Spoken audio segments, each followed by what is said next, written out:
Senhor, te agradecemos por poder estar reunidos novamente. Obrigado, Senhor, porque em tua restauração, tua palavra não é rara. Tu tens falado a nós de maneira tão rica. Obrigado, Senhor. Esta noite te dizemos quanto precisamos de ti. Senhor, somos como pequenos pardais. Precisamos do Senhor. Esta noite podemos descansar na tua casa. Queremos ser aqueles que entramos em ti. Te louvamos, Senhor. Quão amável é tua habitação. Esta noite, Senhor, abre o Salmo 84 para nós. Nós te anelamos, Senhor.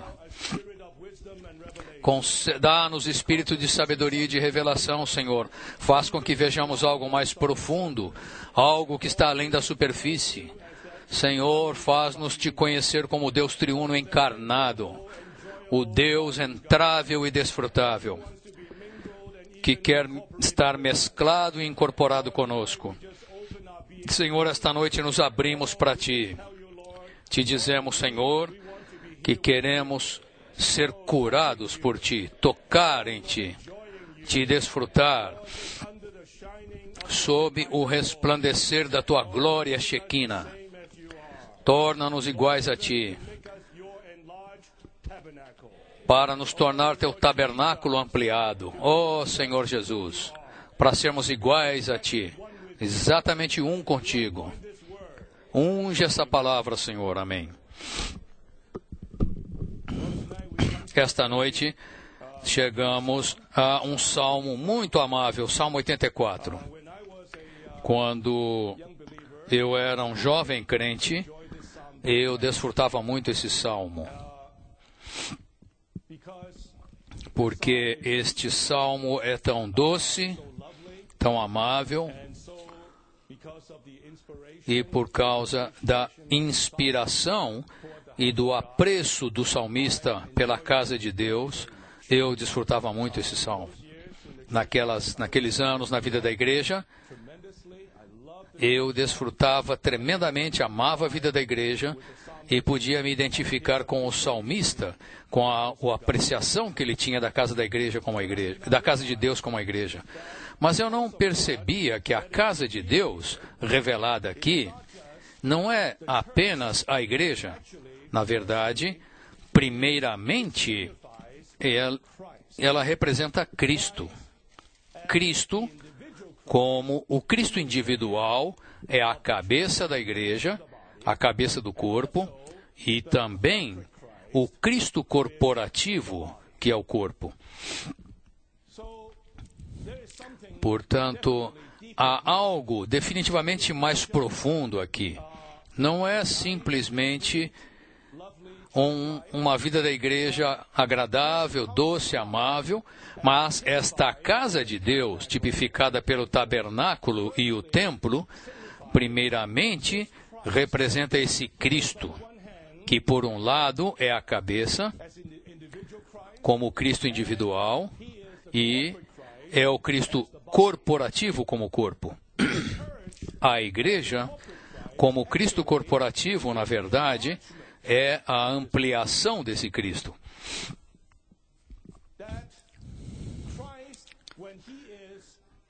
O fato de Cristo, quando ele é ampliado, tornar-se o corpo, ele torna-se o corpo, o Cristo corporativo. Isso significa, irmãos e irmãs, que se quisermos desfrutar esse Cristo corporativo, temos de desfrutar esse Cristo mesmo, que é o verdadeiro significado desse tabernáculo. Precisamos de muito desfrute, muita experiência desse Cristo, para que ele seja ampliado, para que ele torne-se o Cristo corporativo, o corpo. Sem o nosso desfrute dele, sem nós o experimentarmos, não haverá a ampliação desse Cristo. Portanto, a igreja, como o corpo de Cristo, na verdade, é o resultado de muito desfrute e experiência desse Cristo. Portanto, agora vamos ver o Salmo 84. a fim de mergulhar no conteúdo intrínseco desse salmo. Precisamos ver o significado profundo dessa questão do tabernáculo. Em João capítulo 1, versículo 14, nos é dito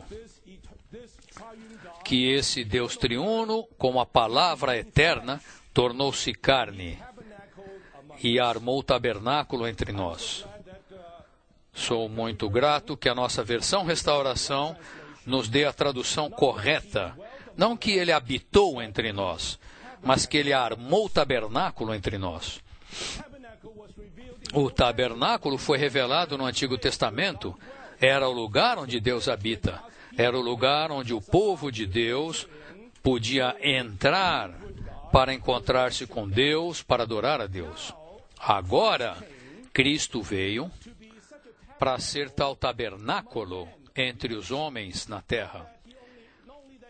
Ele não apenas habitou entre nós, mas ele agora armou um tabernáculo e tornou-se um tabernáculo no qual todos podemos entrar.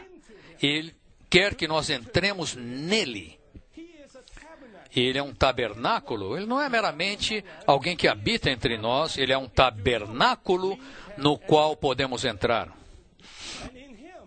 E nele, como alguém nos diz, ele é cheio de graça. Como João nos diz, é cheio de graça e de realidade. No tabernáculo, no Antigo Testamento, é cheio de desfrute. Havia os pães da presença, o candelabro, o incenso. E se você prossegue para o Santo dos Santos, está ali a arca, e dentro da arca há os elementos das tábuas da aliança, a vara que brotou e o maná escondido num pote de ouro. Há muitas riquezas para desfrutarmos. Ele certamente é cheio de graça e cheio de realidade. Ele veio para ser tal tabernáculo. Esse Cristo, temos de perceber, quando encarnou na carne, ele não era apenas o Filho de Deus, o segundo da deidade. Colossenses 2,9 nos diz que nele habita corporativamente toda a plenitude da deidade. Quando Jesus Cristo veio, toda a trindade divina veio com ele. O Pai veio com ele, o Espírito veio com ele. Não era apenas a encarnação do Filho, ele era a encarnação de todo o Deus triuno.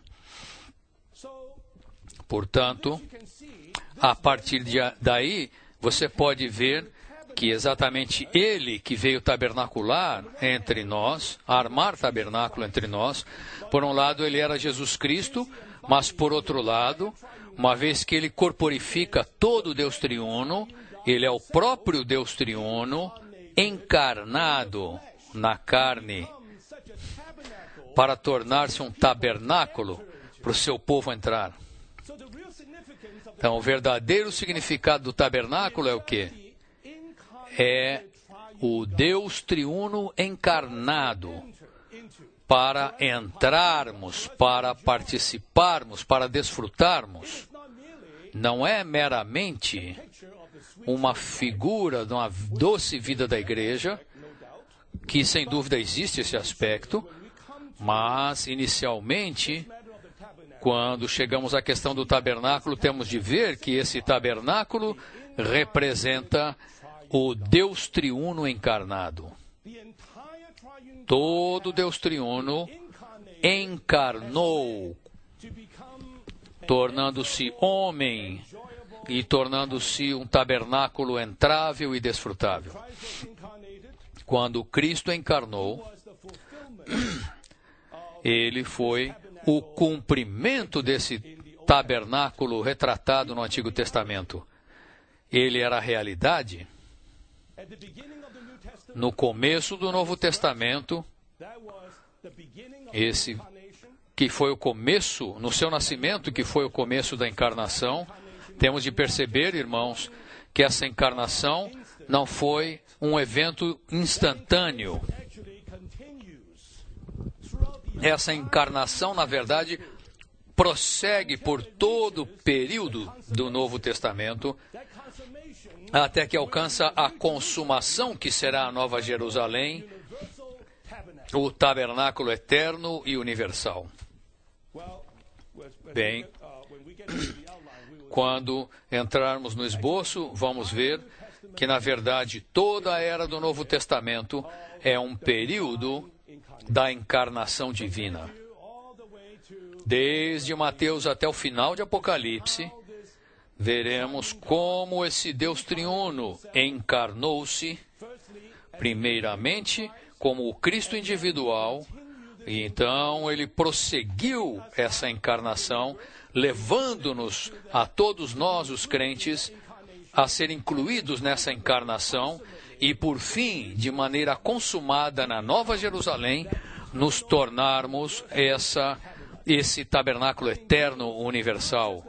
Isso inclui não apenas o Deus triuno, mas também todos os seus crentes, que foram incluídos, foram incorporados nessa encarnação divina, para tornarem-se o tabernáculo, onde Deus habita com o homem, e o homem, Deus habita no homem, e o homem habita em Deus. E isso, sem dúvida, é uma visão maravilhosa. Quando chegamos ao Salmo 84, precisamos ter essa visão para ver que é o verdadeiro tabernáculo. Não é apenas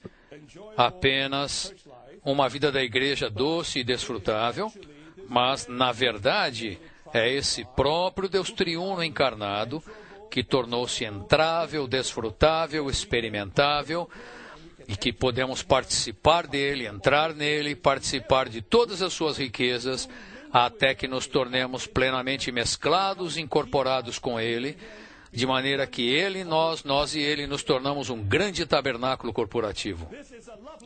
Esse é um lugar amável.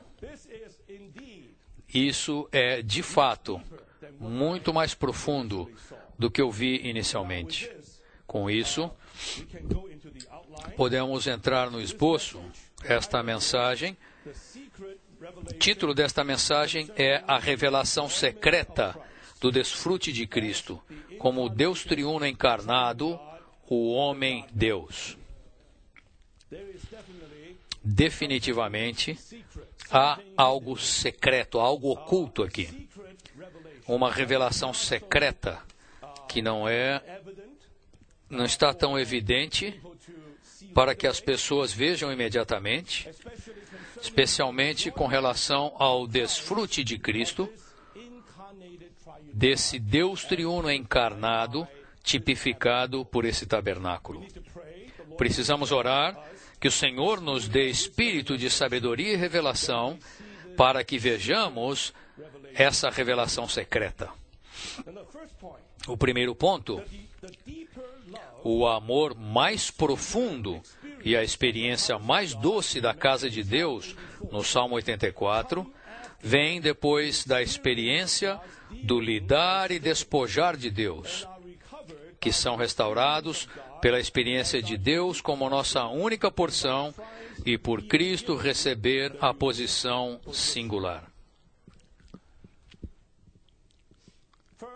Primeiramente, temos de apreciar que no Salmo 84, o salmista, o sentimento do salmista para com a casa de Deus, e que esse sentimento é algo mais profundo e mais doce.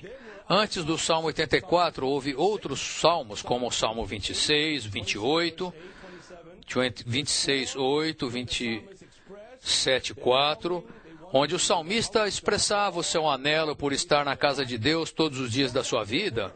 Sem dúvida, todos os salmos expressavam pelo salmista o seu anelo, o seu desejo, o seu apreço pela casa de Deus. Mas, quando você chega ao Salmo 84, ouça, ele começa dizendo: quão amáveis são os teus tabernáculos, Senhor dos exércitos. A minha alma suspira e desfalece pelos átrios do Senhor. Certamente isto é algo mais profundo. Isso significa que o nosso apreço, o nosso desfrute da casa de Deus, tipificada pelo tabernáculo,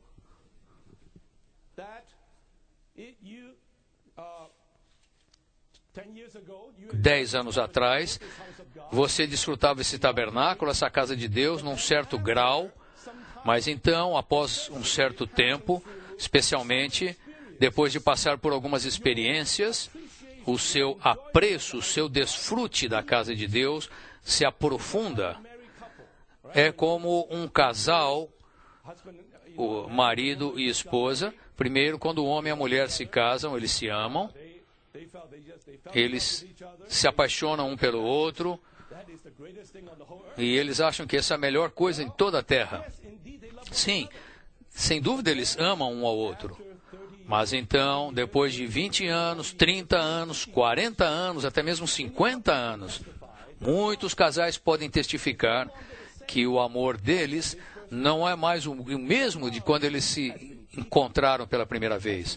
O amor deles se aprofundou, se tornou mais doce, especialmente depois que um casal passa através de algumas experiências juntos. O amor deles se aprofunda, se torna mais doce.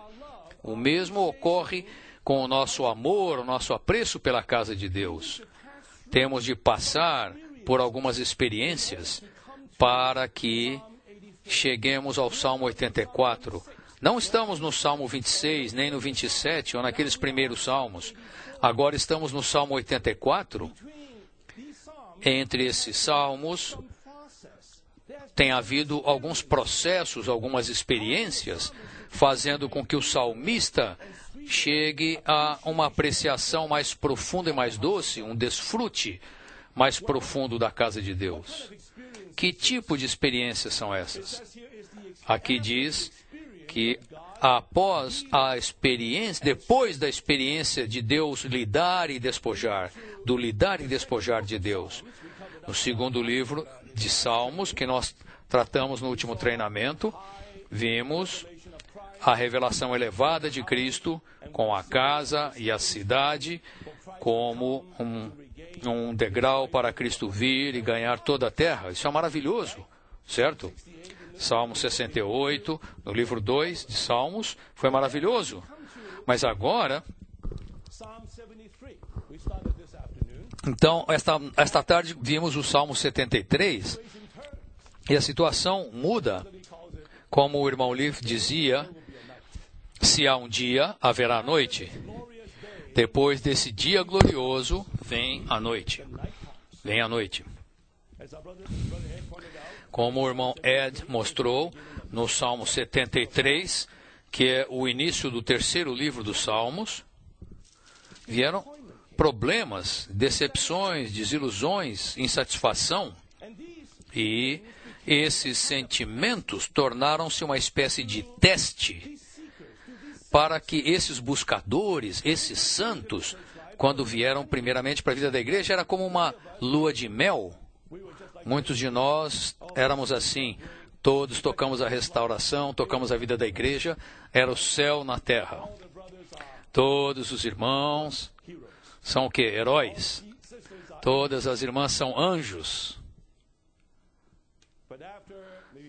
Depois de 6 meses ou 1 ano, certamente esses heróis mudam de forma, tornam-se toupeiras. Os anjos tornam-se o quê?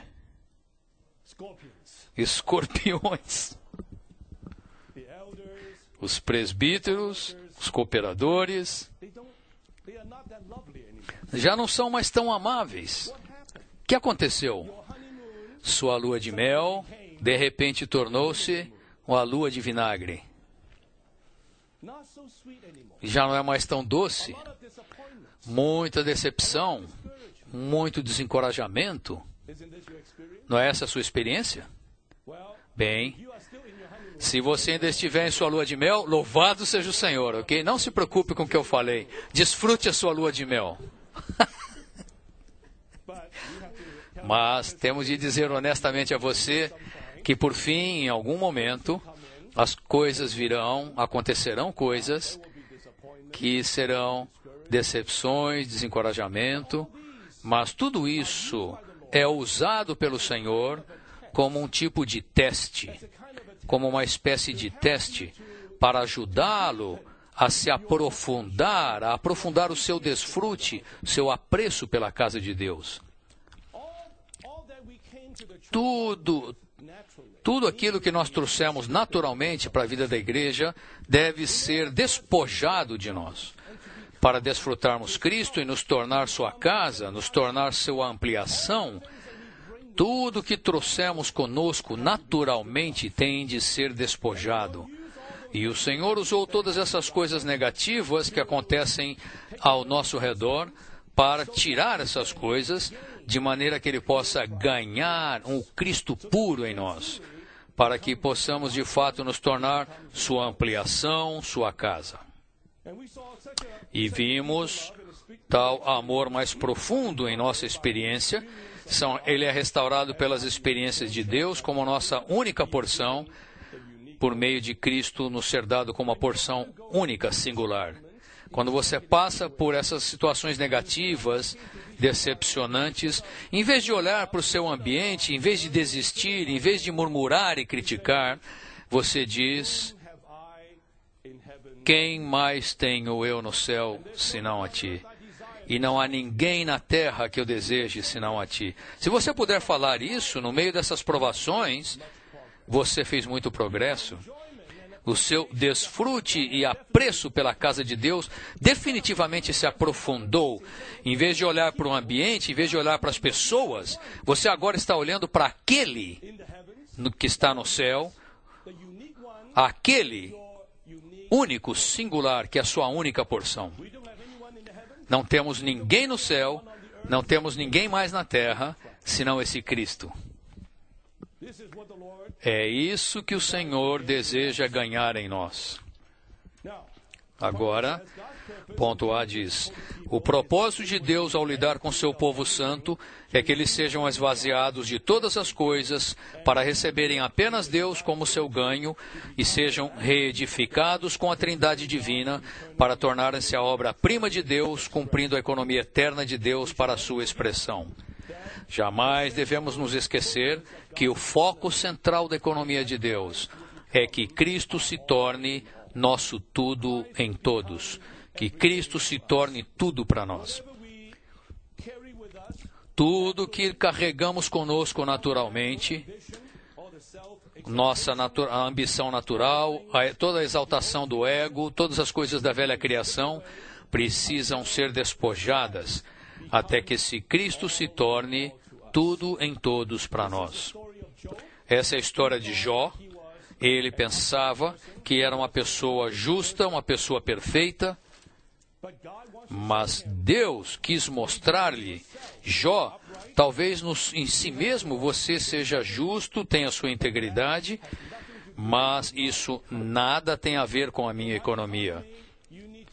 Para a minha economia, você tem de ser reedificado, reorganizado, reconstituído comigo mesmo. Então Deus permitiu que todas essas calamidades, todas essas coisas acontecessem na vida de Jó, não para puni-lo, não para discipliná-lo, mas para reconstruir Jó com o próprio Deus. Esse é o desejo de Deus, esse é o propósito de Deus, para que sejamos constituídos com Cristo e apenas com Cristo. Ponto B é precioso, diz: Deus é fiel para retirar todos os nossos ídolos e nos conduzir à sua economia para desfrutarmos Cristo, para que Ele tenha uma restauração pura e totalmente da pessoa de Cristo. Vocês não estão gratos, irmãos, por Deus ser fiel? Mesmo que muitas vezes nós não sejamos fiéis, Deus é fiel. Não somos tão fiéis em segui-lo, não somos tão absolutos, nós falhamos muitas vezes, mas Deus é fiel para arranjar todas as situações, pessoas em torno de nós, a fim de tirar todos os nossos ídolos. Como vimos esta tarde, os ídolos aqui não se referem principalmente a imagens exteriores, mas muitas coisas ocultas em nós. Tudo aquilo que substitui o lugar de Deus em nós são ídolos. Deus é fiel. Ele nos chama à comunhão do seu Filho. Ele prepara por sua soberania todas as pessoas, situações, assuntos e coisas ao nosso redor, para que sejamos despojados e que Ele retire todos os nossos ídolos, nossa ambição, nosso orgulho, nosso ego, nossa autoconfiança, para que sejamos levados a desfrutar Cristo, que Ele tenha uma restauração totalmente da pessoa de Cristo. É por isso também que no tabernáculo, as primeiras duas peças da mobília do lado de fora do tabernáculo, no átrio, uma era o altar de bronze, o altar da oferta queimada do holocausto, e o outro era a bacia de bronze. Ambas são para tirar, despojar, levar embora os seus pecados, toda a sua impureza, todo o seu mundanismo, toda a sua contaminação natural, antes de que você possa entrar no tabernáculo para desfrutar todas as riquezas ali dentro. Alguém disse que, de fato, na porta de entrada das igrejas não deveria ter uma placa, mas uma cruz enorme. Se você vem para a vida da igreja, você tem que passar pela cruz. Toda a sua ambição, seu orgulho, tudo que você realizou e fez, tem de ser crucificado, filtrado, ficar do lado de fora da igreja, para que você, passando pela cruz, pelo altar, pela bacia, sendo despojado de todas essas coisas negativas, você possa entrar na vida da igreja com Cristo e apenas Cristo. Ok. Agora vamos ver algarismo romano 2. O conteúdo intrínseco do Salmo 84 é a revelação secreta do desfrute de Cristo como o Deus triuno encarnado, o homem-Deus. Ponto A diz: o centro dessa revelação secreta é a casa de Deus, tipificada pelo tabernáculo e pelo templo.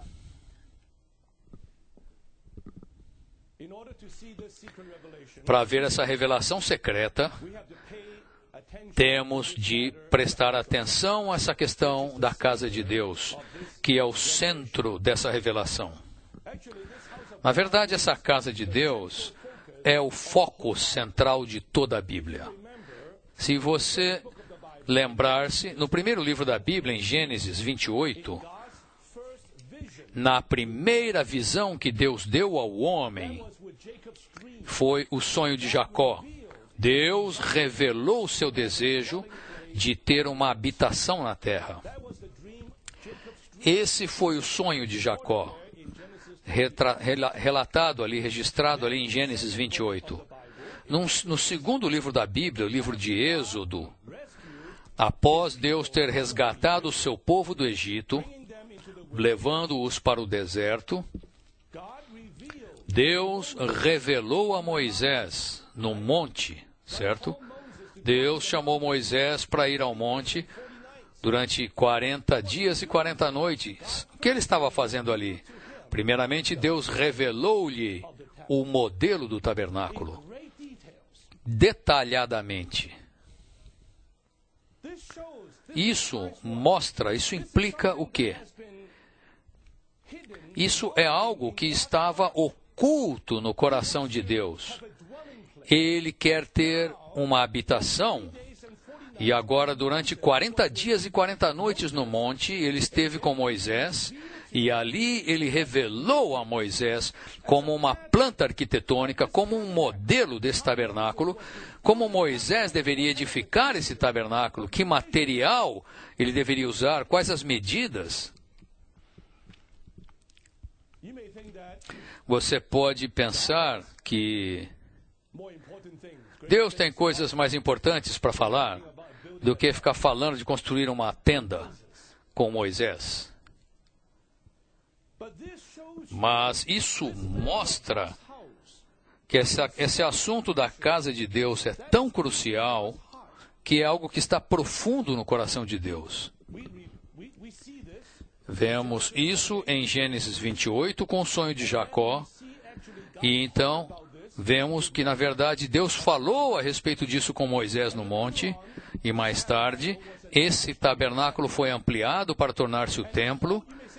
E você pode dizer que todo o Antigo Testamento, com relação ao relacionamento de Deus e ao seu lidar com seu povo, está totalmente centralizado no tabernáculo e no templo. Esse tabernáculo e templo tornaram-se o ponto de referência de todo o lidar de Deus e todas as transações de Deus, seu relacionamento com seu povo. E então vem o Novo Testamento, e esse Deus triuno, corporificado em Cristo, encarnou e tornou-se um tabernáculo. Ele tornou-se o próprio cumprimento daquele tabernáculo revelado no Antigo Testamento. E então, no final da Bíblia, vemos que com a Nova Jerusalém, a consumação final e máxima da economia de Deus, haverá o tabernáculo eterno.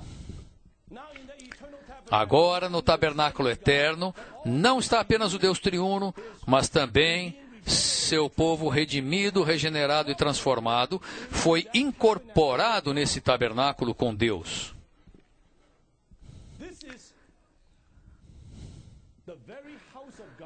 Essa é a própria casa de Deus como a revelação central de toda a Bíblia.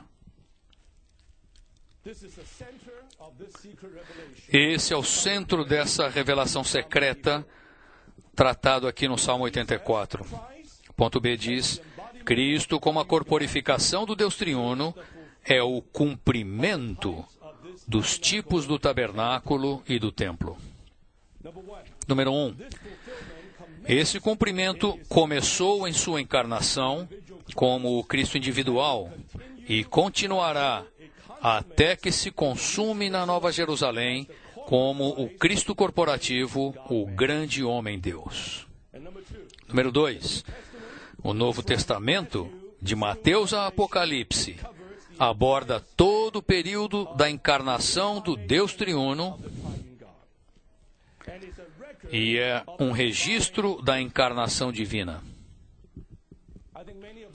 Acho que muitos de nós, provavelmente, não têm essa compreensão.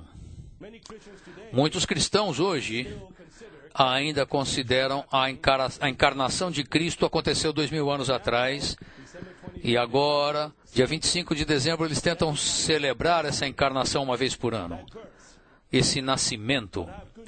Mas eu tenho boas novas para vocês. A encarnação de Cristo ainda prossegue diariamente. Cada vez que um pecador invoca o nome do Senhor, recebe o Senhor Jesus nele, mais uma vez esse Deus triuno está encarnado, ele se encarna mais uma vez. Cada vez que um crente se abre para receber o dispensar divino do Deus triuno no seu interior, isso é novamente a encarnação de Deus ocorrendo em seu ser.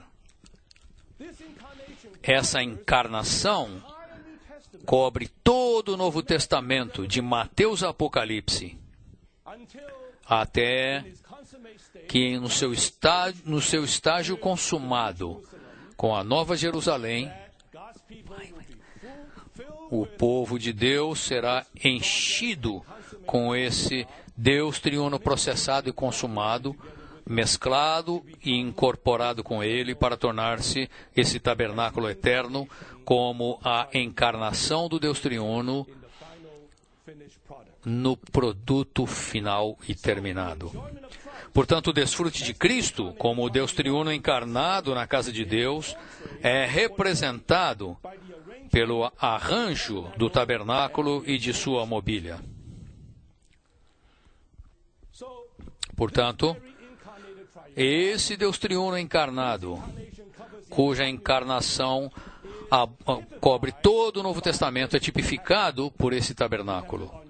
Vocês têm o diagrama no seu esboço. Nós colocamos aqui na lousa para impressioná-los, especialmente para muitos novos e jovens entre nós. Vocês precisam ficar impressionados com esta figura. Este é o tabernáculo, que é um tipo do Deus triuno encarnado, o Deus entrável e desfrutável. Esse tabernáculo estava aqui para que o povo de Deus entrasse. Nosso Deus não quer apenas que seu povo o adore objetivamente, que o tema objetivamente. Esse Deus triuno deseja que seu povo entre nele, assim como se entra nesse tabernáculo. Há essas mobílias aí, com o primeiro altar, que é o altar de bronze, que é para a oferta dos sacrifícios. Então havia a bacia para os sacerdotes que serviam, lavassem suas mãos de toda a sujeira da terra, e isso os qualificava para entrar no verdadeiro tabernáculo. A primeira parte dele é chamada de lugar santo ou santo lugar, que tem 3 peças de mobília. Um é a mesa dos pães da presença, a outra é o candelabro para a luz, e a terceira mobília é o segundo altar, que é o altar de ouro para se ofertar o incenso. Essa é a mobília do lugar santo, e há aí um segundo véu atrás do qual está o Santo dos Santos, e ali há uma única mobília, que é a Arca da Aliança. E oculto dentro da arca há 3 itens que eu já mencionei anteriormente: as tábuas da aliança, a vara de Arão que floresceu, e um pote de ouro que contém o maná oculto, maná escondido. Santos, essas coisas não são meras mobílias, não são meramente coisas para serem expostas. Isso aqui são tipos que representam, significam, mostrando que esse tabernáculo é simplesmente o Deus triuno encarnado para que o povo de Deus entre nele e o desfrute. No altar de bronze, por meio dos nossos pecados e todas as coisas negativas terem sido lidadas, e pela bacia, e por entrarmos no Santo dos Santos e o desfrutarmos como os pães da presença, que satisfaz a nossa fome, e também como a luz que brilha sobre nós, e no altar do incenso, no altar de ouro, para que ofereçamos Cristo como o incenso para a aceitação de Deus. Então, quando você entra no Santo dos Santos e desfruta a arca, sobre a arca, na verdade, em alguns treinamentos atrás nós falamos sobre o propiciatório sobre essa arca. É onde está a glória de Deus, é onde Deus se encontra com o seu povo, onde Deus fala ao seu povo, e podemos entrar no Santo dos Santos. Sobre a arca está o propiciatório, e aí desfrutamos o falar de Deus, a presença de Deus, a infusão e transfusão de Deus, e desfrutamos até mesmo todos aqueles elementos escondidos na arca, com a lei da aliança e também com a vara que floresceu e o maná escondido. Precisamos desfrutar isso, isso é para o nosso desfrute. Isso não é para que nós meramente estudemos. Essa figura nos mostra o Deus triuno encarnado tornou-se entrável. Ele quer que nós entremos nele. não meramente o conheçamos, não meramente o temamos, Ele quer que nós entremos nele e participemos de todas essas riquezas representadas por todas essas partes da mobília. Ponto 3, Romanos, algarismo romano 3. O anelo e desfalecimento do salmista por estar nos tabernáculos de Deus indicam a que ponto ele amava os tabernáculos de Deus. Esse amor amadureceu por meio de muitas provações. Não sei se vocês já anelaram algo ao ponto de desfalecer, de desmaiar. O salmista aqui, ele amava, ele anelava os tabernáculos de Deus até o ponto de suspirar e desfalecer. Desfalecer, não estou dizendo que ele desmaiou, mas algo que você perde o controle. Você anela esse tabernáculo. Isso mostra o relacionamento subjetivo, a experiência subjetiva que o salmista tinha com o tabernáculo. É mais do que simplesmente falar de um desejo comum. Eu gostaria de estar no tabernáculo. Não, ele amava, ele anelava ao ponto de desfalecer. Isso mostra a experiência subjetiva do salmista com o tabernáculo. Então, o algarismo romano fala: junto aos teus altares até o pardal encontrou casa e a andorinha ninho para si, onde possa proteger seus filhotes. Ó Senhor dos exércitos, meu Rei e meu Deus. A primeira coisa que sobressai no salmista, o desfrute da experiência do tabernáculo, mostra os dois altares. Esses são as duas mobílias importantes nesse tabernáculo. Uma era o altar de bronze no átrio exterior e o outro era o altar de ouro no santo lugar. Ponto A diz: os dois altares, o altar de bronze para os sacrifícios e o altar de ouro para o incenso, são as principais conclusões da obra do Deus triuno encarnado, que é Cristo como a corporificação de Deus para o seu aumento. Quando Cristo veio à Terra, as duas coisas principais que ele realizou foram, número 1, sua crucificação, sua morte, e, em segundo lugar, foi a sua ressurreição. O altar de bronze representa a cruz de Cristo. É um tipo da cruz de Cristo. Na cruz, todos os nossos problemas diante de Deus foram resolvidos, foram cuidados, foram tratados, todos os nossos pecados foram tratados, todos os problemas negativos foram tratados, de maneira que possamos entrar em Deus. Sem esse altar de bronze, como nós, pecadores vis, poderíamos entrar nesse tabernáculo santo? Louvado seja o Senhor pelo altar de bronze. Por toda a eternidade, jamais nos esqueceremos da cruz de Cristo, da realidade desse altar de bronze, onde todas as coisas negativas foram terminadas, foram resolvidas, e agora fomos libertos, emancipados, para entrar nesse Deus triuno encarnado. Esses dois altares, o salmista os menciona juntos, porque há um relacionamento íntimo entre eles. De acordo com Êxodo 40, versículos 5 e 6, eles também são mencionados juntos. O altar de bronze e, então, o altar do incenso. São duas partes da mobília que, embora estejam um pouco distantes, haja uma distância entre elas, na experiência eles estão intimamente relacionados. Ponto 1 diz: no altar de bronze, um tipo da cruz de Cristo, nossos problemas diante de Deus foram resolvidos. Louvado seja o Senhor. Todos os nossos problemas diante de Deus foram resolvidos pelo Cristo crucificado como sacrifícios.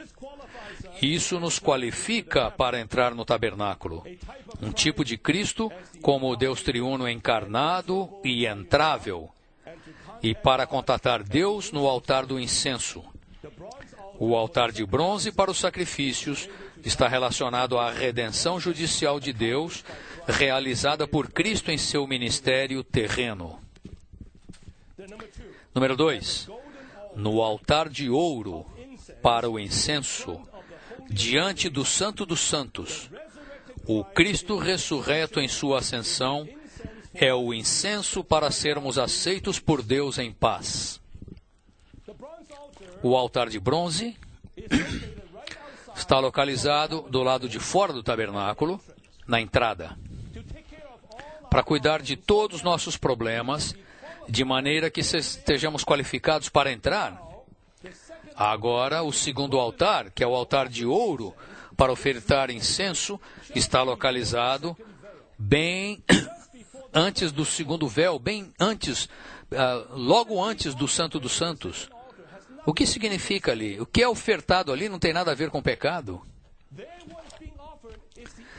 Ali, o que é ofertado é o incenso, é Cristo.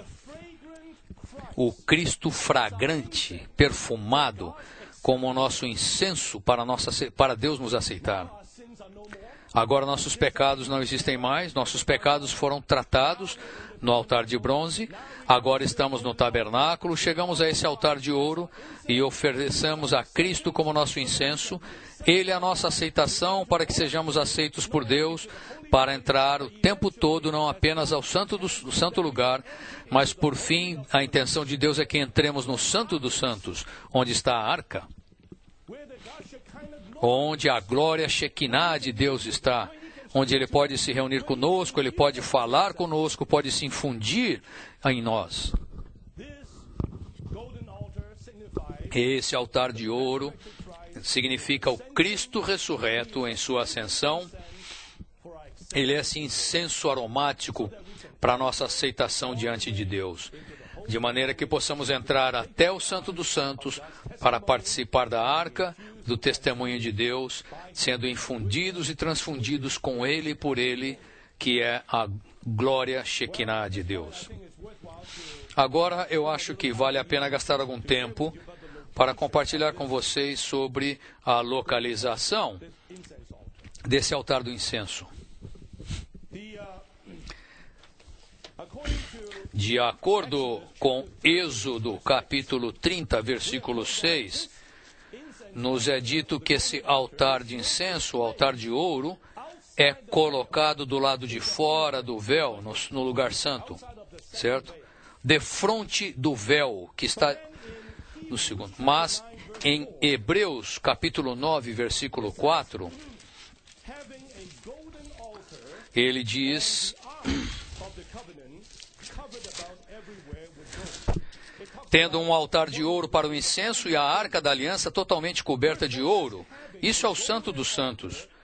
E aí fala que o Santo dos Santos tinha um altar de ouro e a arca. Então, de acordo com Hebreus 9:4, o altar de ouro e a arca estão no Santo dos Santos.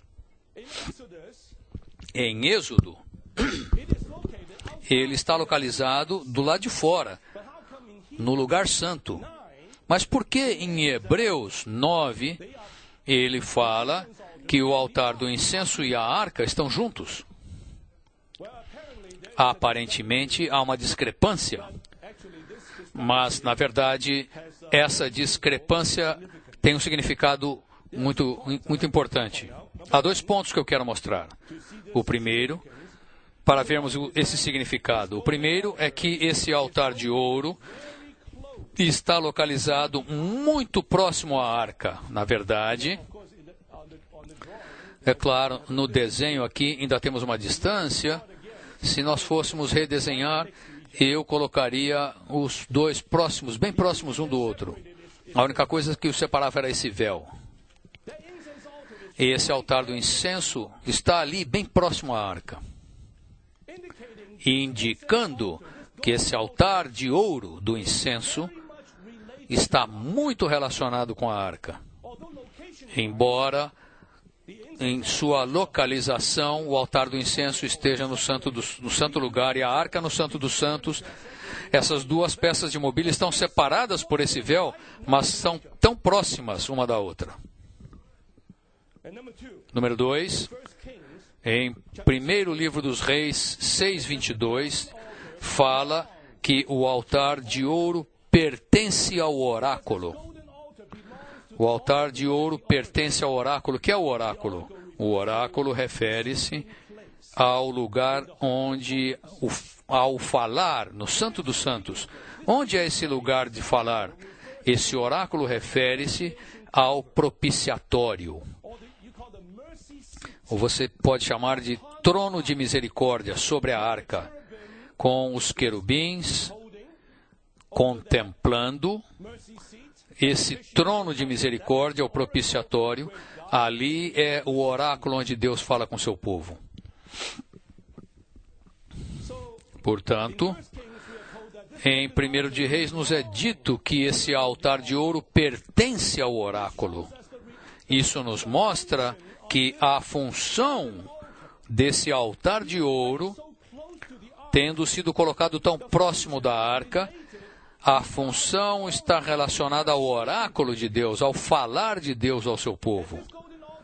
E nesse altar de ouro oferecemos o incenso, que é Cristo, para nossa aceitação a Deus, não apenas no Santo dos Santos, mas recebemos Cristo como nossa aceitação por Deus, para que possamos entrar no Santo dos Santos, para estar diante do oráculo, do falar de Deus, da sua transfusão e sua infusão. Essa é a função do altar de ouro.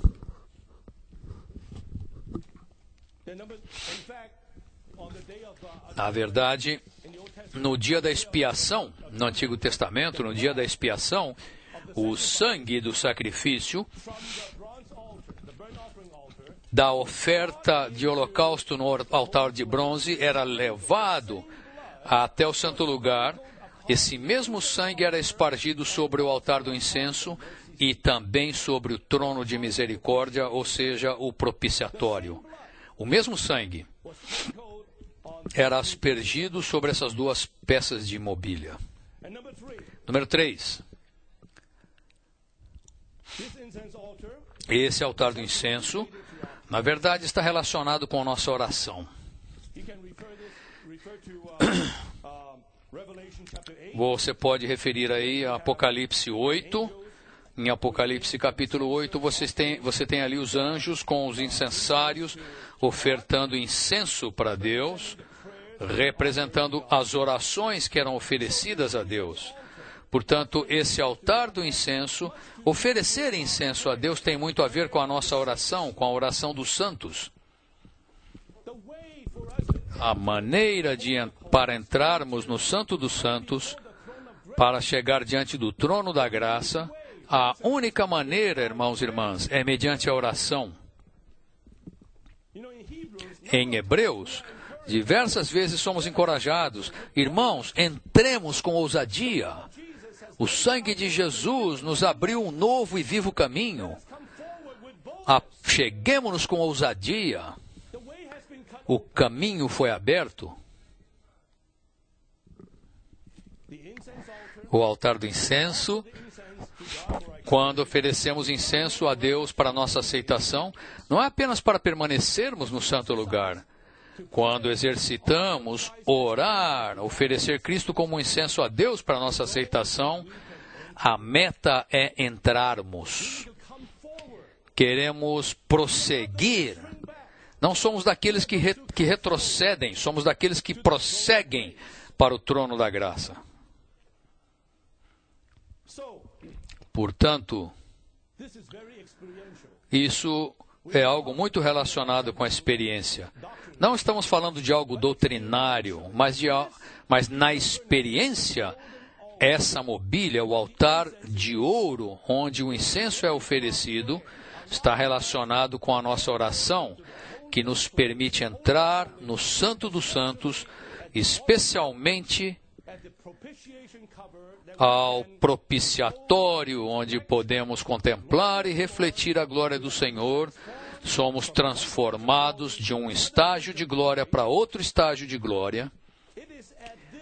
É nesse lugar de propiciação, nesse propiciatório, mediante a oração, que entramos no Espírito, no Santo dos Santos, para estar diante desse trono de misericórdia, esse trono de graça, para estarmos sob o brilhar, o resplandecer da glória de Deus. Santos, é aqui que Deus é transfundido a nós e nós somos mesclados e até mesmo incorporados em Deus. Esse é o propósito dos dois altares. O primeiro nos qualifica para entrar no tabernáculo. E pela oferta do incenso para nossa aceitação no altar, no altar de ouro, nós podemos entrar no Santo dos Santos, que é o nosso espírito, no qual está o oráculo de Deus, com o propiciatório de Deus, onde Deus fala, onde Deus brilha e onde somos transformados de glória em glória. Aqui, Deus pode nos ganhar para que nos tornemos Ele, sejamos glorificados por Ele, enchidos para a sua glória, de maneira que, de maneira experimental, sejamos incorporados com o Deus triuno nesse tabernáculo, que por fim se consumará nesse tabernáculo eterno universal. Portanto, deixe-me terminar o ponto 2. Mediante a nossa oração no altar do incenso, entramos no Santo dos Santos, nosso espírito, onde experimentamos Cristo como a arca do testemunho, como seu conteúdo. O altar de ouro para o incenso está relacionado à salvação orgânica de Deus, realizada por Cristo em seu ministério celestial. E número 3, por meio dessa experiência de Cristo, somos incorporados ao tabernáculo. O Deus triuno é encarnado para nos tornar parte do Cristo corporativo, como testemunho de Deus para a sua manifestação. Espero, irmãos e irmãs, que vejamos a preciosidade desses dois altares. Um nos permite entrar, nos qualifica para lidar com todas as coisas negativas, para entrarmos no tabernáculo. Esse altar, que é o Cristo ressurreto e ascendido, nos permite entrar até o Santo dos Santos, o outro altar, mediante o exercício da nossa oração, a fim de nos tornarmos mesclados, incorporados com Deus triuno, de maneira que nós nos tornamos parte desse tabernáculo. Ponto B diz, por meio desses dois altares, os redimidos de Deus, os pardais e andorinhas, podem encontrar ninho para se refugiarem em um lar com Deus para descansarem. Somos apenas pequenas andorinhas, pequenos pardais. Não somos coisa alguma. Contudo, achamos um lar. Um lar onde? Na casa de Deus. Achamos um lar nesses dois altares. Aqui encontramos refúgio de todos os problemas, de todos os ataques. Aqui estamos em segurança. Aqui nós descansamos. Ponto 1 diz, a cruz de Cristo, tipificada pelo altar de bronze, é nosso ninho, nosso refúgio, onde somos salvos dos nossos problemas e onde acolhemos nossos filhotes, isto é, produzimos novos crentes pela pregação do Evangelho. Portanto, esse altar de bronze, a cruz de Cristo, tem essas duas funções. Uma, refúgio, e a outra, para nossa reprodução. Número 2, quando experimentamos o Cristo ressurreto em sua ascensão, tipificado pelo altar de ouro do incenso, somos aceitos por Deus nesse Cristo e encontramos um lugar de descanso na casa de Deus. E número 3, essa casa é o Deus triuno processado e consumado, unido, mesclado e incorporado com todos os seus eleitos, redimidos, regenerados e transformados, para serem o corpo de Cristo nesta era e na Nova Jerusalém, como a habitação mútua de Deus e de seus redimidos na eternidade. Essa casa é a própria casa da qual o Senhor Jesus falou em João 14. Lá em João 14 ele fala que na casa de Deus há muitas moradas. Isso aí não são os muitos apartamentos na mansão celestial nos céus. Essas moradas são você e eu, os muitos crentes, os muitos ramos da videira. Nós somos as muitas moradas na casa do Pai.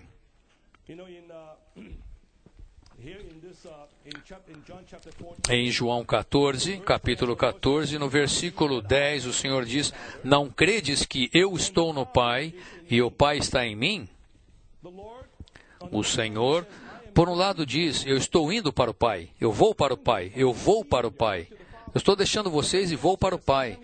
Mas ao mesmo tempo ele disse: não creis que eu estou no Pai e o Pai está em mim? O Filho e o Pai estão incorporados, coinerindo um com o outro, tornando-se essa morada, essa habitação mútua. As palavras que eu vos digo não as falo por mim mesmo, mas o Pai que permanece em mim faz as suas obras. Então, o Pai, o Filho e o Espírito coinerem um com o outro para tornarem-se essa morada mútua, para tornarem-se essa incorporação entre os três da deidade, o Pai no Filho, o Filho no Espírito, estão um no outro. Mas no versículo 20 desse capítulo ele diz: naquele dia vós conhecereis que eu estou em meu Pai, e vós em mim, e eu em vós. No dia da ressurreição, depois de Cristo ter passado por sua morte e ressurreição, ele disse: conhecereis que eu estou no Pai, o meu Pai, e vós em mim, e eu em vós. Mediante a sua morte e ressurreição, ele vai para o Pai preparar um lugar para todos nós, não uma mansão física com apartamentos e campo de golfe de ouro. Não. Ele está indo preparar uma morada mútua, uma habitação mútua, onde ele, o Pai, o Filho e o Espírito podem habitar em nós, e nós, os crentes, podemos habitar nele, e nos tornamos essa habitação mútua universal. Essa é a própria casa de Deus revelada no Salmo 84. E essa é a experiência da incorporação de Deus com um homem, cujo o resultado é resultado da nossa experiência dos dois altares. É muito precioso isso. Agora vamos terminar. Algarismo Romano 5. Bem-aventurados os que habitam em tua casa, louvam-te perpetuamente. Ó Senhor dos Exércitos, feliz o homem que em ti confia. Em tipologia, a casa é a igreja como um todo, e os tabernáculos são as igrejas locais. Louvar o Senhor deve ser nosso viver. Que deve ser nosso viver? Louvado seja o Senhor. E nossa vida da igreja deve ser uma vida de louvor. Santos, se vocês de fato virem a preciosidade, o desfrute que estão envolvidos nesse tabernáculo, desfrutando toda a sua mobília, por fim, levando-os à incorporação com Deus triuno para se tornar parte desse tabernáculo, o resultado é que tudo que podemos fazer é louvá-lo, não tem mais nada para fazer. Estamos incorporados aqui com o Deus triuno. A única coisa para fazermos é louvá-lo. Nossos louvores, nosso louvor é um testemunho de que tudo está feito. Deus venceu, Ele fez tudo, e tudo que podemos fazer é louvá-lo. Não apenas orar para Ele, precisamos louvá-lo. Louvor é um sinal, uma indicação da vitória. Espero que em todas as igrejas e nossas reuniões, o irmão Lee disse, que em nossas reuniões deve haver mais louvor do que oração ou palavra. Todas as reuniões devem ser cheias de louvor. Não posso falar muito aqui. Espere até vocês verem a mensagem 12. Vocês vão ficar fora da sua cadeira. Nós iremos louvá-lo, aleluia. Eu lhes digo, É assim que habitamos na casa de Deus, não suplicando, não mendigando, meramente pedindo, mas louvando. Então, na vida da igreja, confiamos em Deus, não em nós mesmos, nem em nossa capacidade humana natural, para conseguir uma solução para as nossas situações difíceis. Na verdade, a verdadeira confiança em Deus é quando você louva o Senhor. Certo? Antes de vir para a vida da igreja, as pessoas falavam, confia no Senhor, confia no Senhor. Você se esforçava ao máximo para confiar no Senhor. Você confiava um dia, como é que ainda não aconteceu? Por que eu ainda não tenho? Não, confia mais um pouco. A verdadeira confiança no Senhor é louvar o Senhor. Você está desempregado, você está doente, você ora, você tenta ser curado, você tenta conseguir uma recompensa. Bem, às vezes o Senhor parece que não está ouvindo a nossa oração tanto. Mas, santos, se você estiver desfrutando esse tabernáculo, você o estará louvando. E a nossa verdadeira confiança no Senhor é quando começamos a louvá-lo. Senhor, estou desempregado, mas eu te louvo. Te louvo. Senhor, minha saúde não está tão boa, mas eu te louvo. O seu louvor ao Senhor, na verdade, inclui a sua confiança, a sua entrega. Você está entregando tudo a Ele, louvando-o, não apenas pedindo para Ele. Algarismo Romanos 6. Bem-aventurados os homens cuja força está em ti, em cujo coração se encontram os caminhos para Sião. Aqui fala de louvar, de confiar, fala da nossa força estar nele. Quando você louva o Senhor, você de repente percebe que a sua força não está em si mesmo, não está em você mesmo, mas está nele. Quando você começa a louvar o Senhor, você toca algo, a um fortalecimento que vem dele, que está nele. Na verdade, essas três coisas, o louvar, o confiar e o ser fortalecido, estão todos unidos. Bem-aventurado o homem, bem-aventurados os homens cuja força está em ti, em cujo coração se encontram os caminhos, em cujo coração se encontram os caminhos para Sião. Isso, o que eles louvam o Senhor, confiam no Senhor, são fortalecidos no Senhor para quê? Não para si mesmos. No coração deles estão os caminhos para Sião. Caminhos deve ser algo exterior, algo do lado de fora, algo que nós devemos tomar como uma jornada para nós caminharmos. Mas, estranhamente, esse salmista diz que esses caminhos para Sião estão no nosso coração. Está no nosso coração. Ponto A diz, os caminhos para Sião significam nossa intenção de entrar na igreja como a casa de Deus, e são os caminhos benditos para buscar o Deus triuno encarnado em suas consumações, tipificadas pela mobília do tabernáculo. Santos, esses caminhos para Sião indicam e implicam a nossa intenção de entrar na vida da igreja. Para entrar na vida da igreja. Antes de você vir para a vida da igreja, sua vida cristã era uma vida de peregrinar. Você peregrinava de uma denominação para outro, um grupo livre, para outra seita. Você nunca estava satisfeito até que veio para a restauração do Senhor, tocou as igrejas locais, e agora o Senhor toca você, e você precisa exercitar uma forte intenção de tomar esse caminho. Este não é um lugar onde você fica peregrinando segundo a sua preferência ou a sua própria escolha. Eis aqui um caminho, uma estrada, que implica a sua forte intenção. Todo aquele que toma o caminho para Sião deve ser absoluto. Há uma estrada, um caminho, e essa estrada, ela leva a Sião. O meu coração está cheio desses caminhos.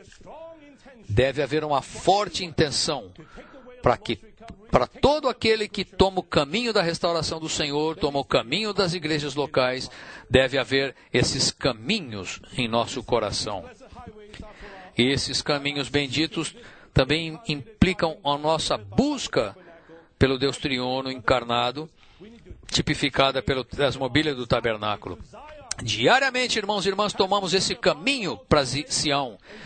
Passando pelo altar de bronze, a baía, desfrutamos os pães da presença, desfrutamos a lâmpada, oferecemos Cristo como incenso, orando e entramos no Santo dos Santos. E o Santo dos Santos é Sião, é onde Deus está, é onde está a glória de Deus, é onde está a presença de Deus.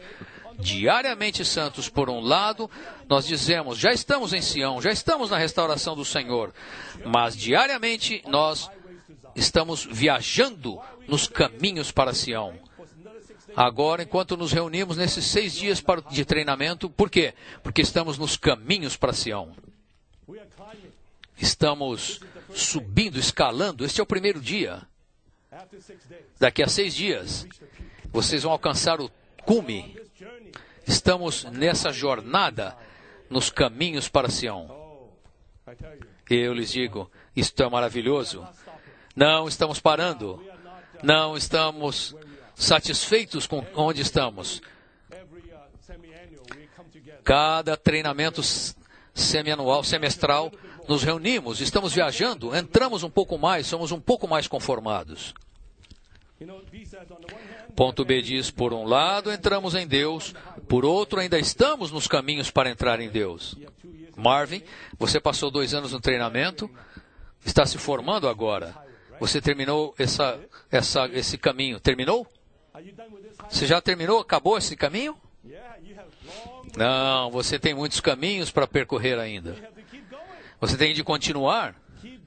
Continuar entrando em Deus. Entrando em Deus.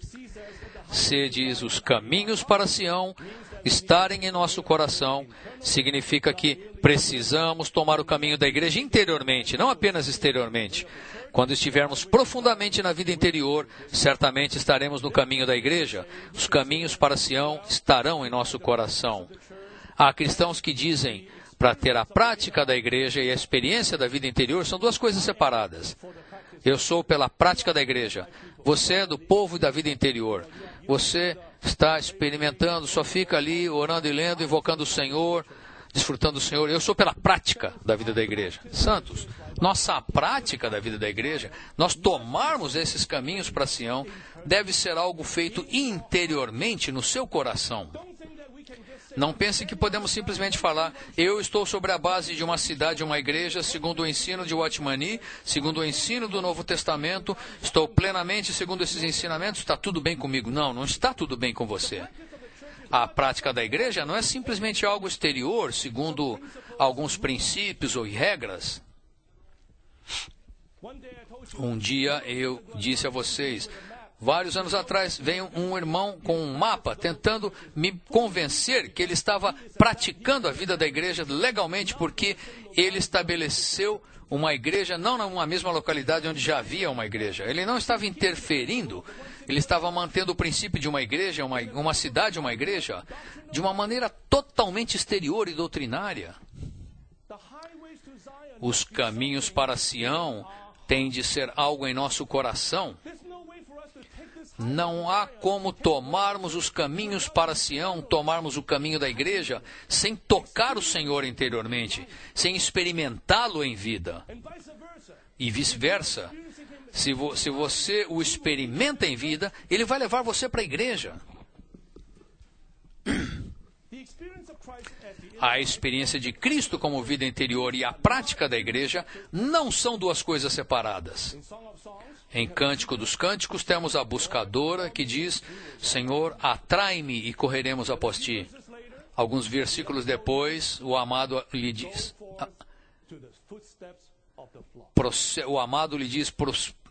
segue as pegadas do rebanho. Ela buscava o Senhor, estava desfrutando o amor do Senhor, e o Senhor falou para ela, vai e segue as pegadas do rebanho. Enquanto você desfruta Cristo como a vida interior, Ele levará você para a vida da igreja. Os caminhos para Sião devem ser tomados interiormente. Ponto D. Sião é o lugar exato onde Deus está, o Santo dos Santos. Os vencedores se tornam Sião e a restauração do Senhor é edificada em Sião. Santos, por fim, Neste treinamento chegaremos a esse ponto. Sião é o pico. Estamos escalando, estamos subindo, estamos nessa viagem. Sião é o lugar onde Deus está. Refere-se primeiramente ao Santo dos Santos. Santo dos Santos é um quadrado, é um cubo, tanto no tabernáculo quanto no templo, e no fim, na Nova Jerusalém.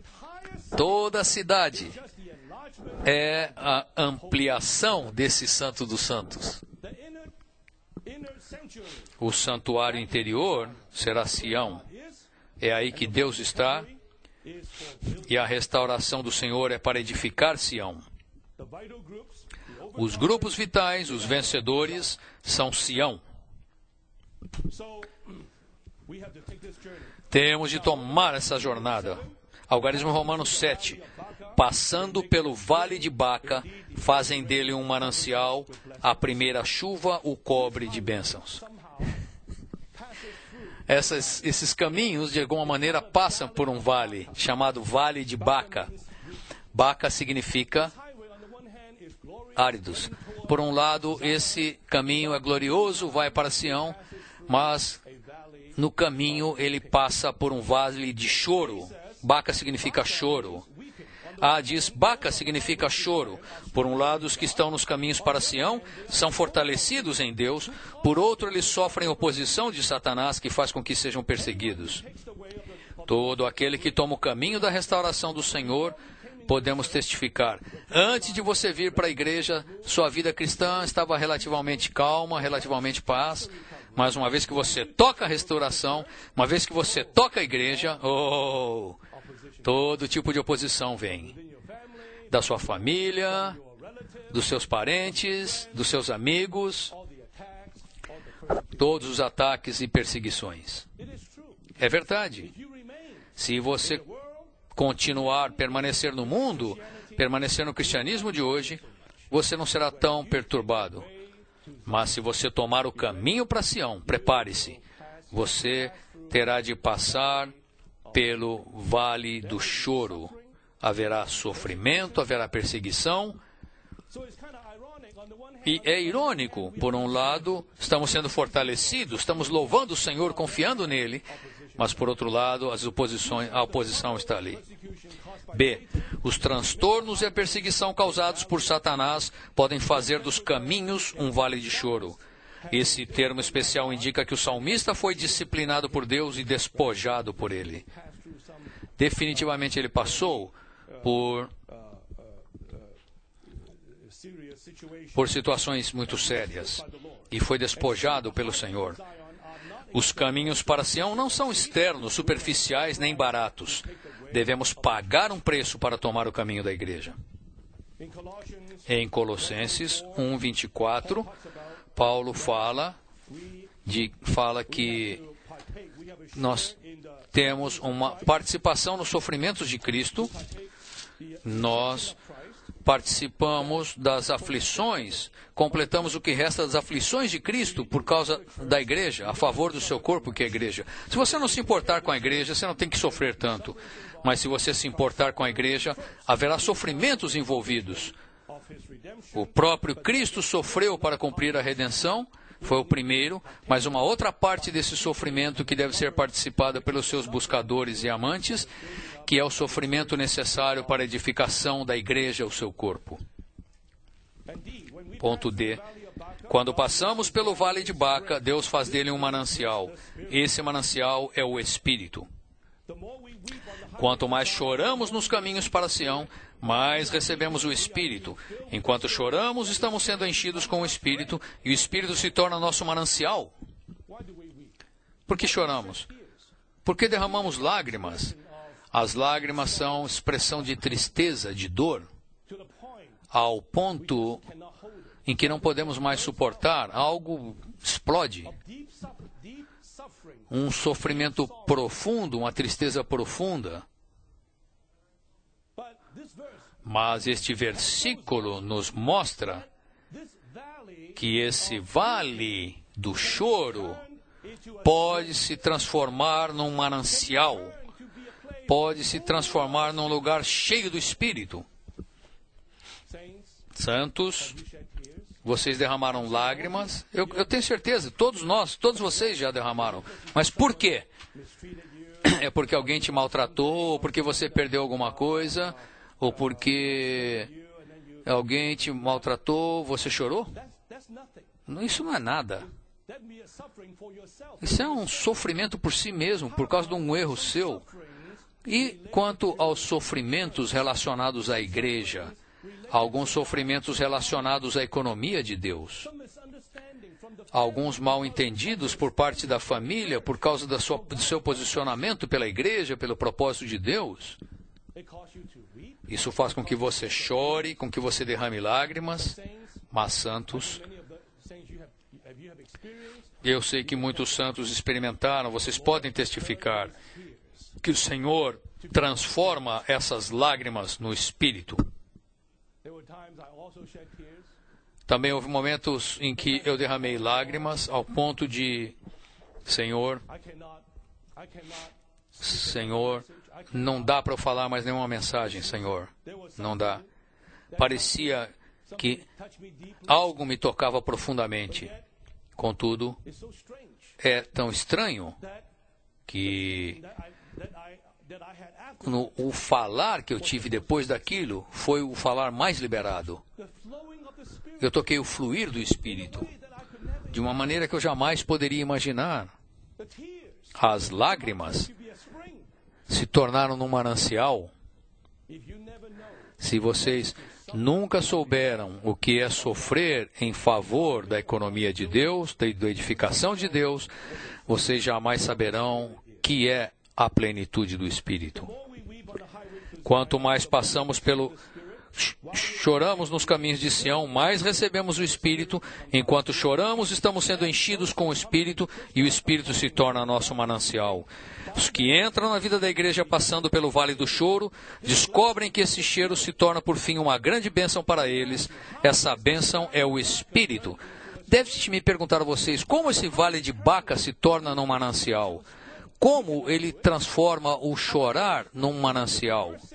O choro no manancial. O versículo 6 fala que passando pelo vale de Baca, eles o tornam um manancial. O qual, passando pelo vale árido, faz dele um manancial. É claro, tem que ser Deus que o torna um manancial. O que é isso, então? Quem torna esse vale um manancial? Em nossa experiência, quando encontramos sofrimentos, perseguições, há o choro, mas qual é a sua atitude quando você está passando por esses sofrimentos? Você está dando atenção a ter pena de si mesmo, tendo pena, culpando as pessoas, culpando as situações, você está chorando, e eu lhes digo, se essa for a sua atitude, você permanecerá no vale do choro. Mas se em vez disso, sua atitude for a despeito de todos os mal-entendidos, de toda oposição, embora você esteja derramando lágrimas, chorando, você não está tendo pena de si mesmo, seus olhos estão voltados para Sião. Seus olhos estão em Sião. Você não está desistindo, falando, agora chega, eu desisto. Esquece. Essa igreja não é real. Esses santos não têm amor, não amam. Em vez de olhar para as pessoas, seus olhos estão postos em Sião. Imediatamente, suas lágrimas tornam-se um manancial. Você o transformou num manancial. Qual é a sua atitude? Como você faz quando o sofrimento vem? Você reclama ou diz, Senhor, eu continuo prosseguindo, eu prossigo. Eu estou nesse caminho para Sião. Então suas lágrimas se tornarão um manancial. As lágrimas que derramaram é deles próprios, mas elas resultam em um manancial que se torna a primeira chuva, o Espírito como a bênção. Agora, o último ponto.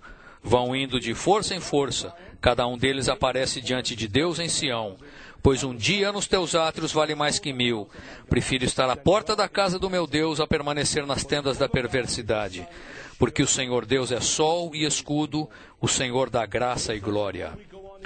Quanto mais prosseguimos na vida da igreja, mais força ganhamos. O seu choro, você está chorando, mas não tem pena de si mesmo, seus olhos estão postos em Sião, você prossegue e ganha mais força. Se nosso serviço for intrinsecamente segundo a vontade de Deus na vida da igreja, todos os dias valerão como muitos dias aos olhos de Deus. Um dia na casa de Deus vale mais do que milhares de dias na tenda dos perversos.